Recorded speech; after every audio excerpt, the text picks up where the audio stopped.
So my audio is great, but clearly I suck at placing my camera. So I promise once I get a tripod that my footage will be much better. But I hope you like the audio, I guess what I'm talking about. It's really hard talking about the processes and everything and trying to get it all out of my head. That is probably the hardest part. So I'm hoping that I can explain it clearly enough, and I hope it does help someone or inspire someone to sort their gut out, because bloating and feeling fatigued and drained and dry throat and having crazy poop, it could be you're pooping a lot or you're not pooping a lot, or your poop is weird, or just poop. Like, the things that come out of your body tell you that there is something going on. Your poop, your pee, your girly stuff, your skin. When your skin is not good, your insides aren't happy. Gases, whether you're burping or tooting a lot. Like, pay attention to every little thing your body does. Note it all down, because if you're not happy on the inside, it's, the last thing that happens is it'll show visually on the outside. Note it down, guys. Get a diary. So I've been taking those 5 months, I think. What did I have there? Yeah, about 5 months. In between, so I've had moments where I've had to go off them, which is when I was on my antibiotics. That was 2 separate rounds with, I think, a 2-month gap. But because my results came back so severe,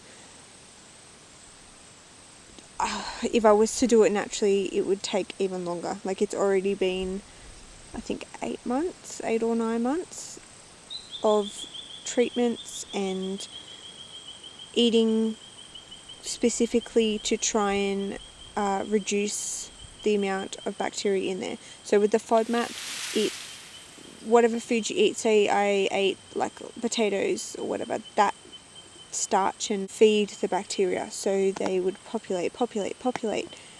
So when you reduce the foods or get rid of the foods that they thrive off, it reduces the colony or the build-up, but it won't completely get rid of it. So they'll kind of like subside a little bit, and then you're like, cool, I'm fine, and then go eat potatoes or something that they like, and then they go crazy and your symptoms go nuts again. I wanted to explain a little bit about how the name Billy came about. Because I've had this issue for a fairly long time, it kind of became a part of me, and it would also make me really sad. Not just because I was sad that I was bloated and felt like shit, but because it affects your moods massively. Like, it just drains you, fatigues you, actually makes you depressed and sad. So to lighten the mood, it's kind of an inside joke, but if you've seen the movie The Hot Chick with Rob Schneider and Rachel McAdams, there's a part, one of the characters' names is Billy, and there's a part in there where Rob Schneider says Billy, really funny, and so when I was sad, I would say it like that. And I'm not going to repeat it because it's silly, and yeah, just watch it maybe. The strict FODMap I did for about 6 weeks, I'm pretty sure, and I did another 2-week course of antibiotics, I think 2 weeks into that, and during the antibiotics they threw me around like no tomorrow. Horrible, just horrible. Like, I lost so much weight. I lost about 4 kilos, because along with the diet as well, it was really difficult to try and get enough calories and enough macros in, because I couldn't have rice, I couldn't have lentils, couldn't have anything that would really give you a big lump sum of calories or carbs. So I was eating a lot of nuts and seeds, Yeah, with the nuts and seeds also comes with high fat. So most days would be probably around 30 to 50 grams of protein, 150 to 200 grams of fat, and what was carbs? Carbs was probably anywhere between 50 and 150.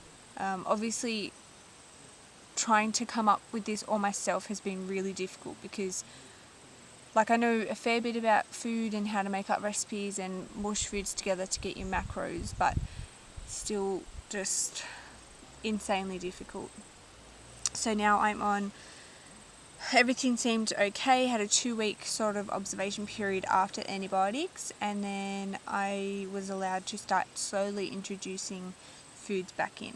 And the word slowly, after being restricted for so long, yeah, that is actually the hardest part out of the whole thing, is not going crazy and just eating everything. So each day I've had to introduce one item. So say I started with the things that I was not really reactive to before I went on the strict FODMAP.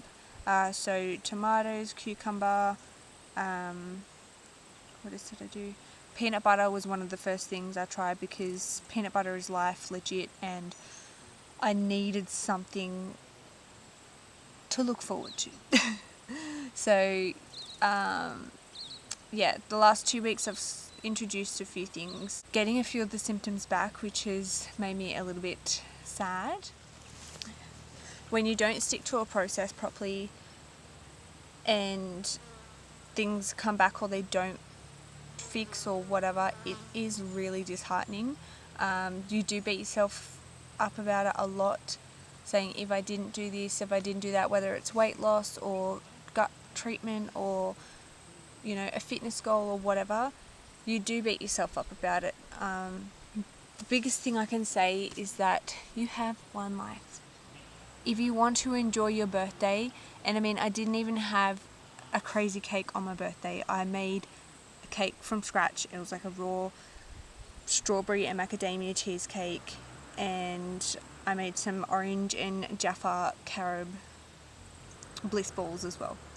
And carob wasn't on my list, but you know, sometimes you just need to enjoy things.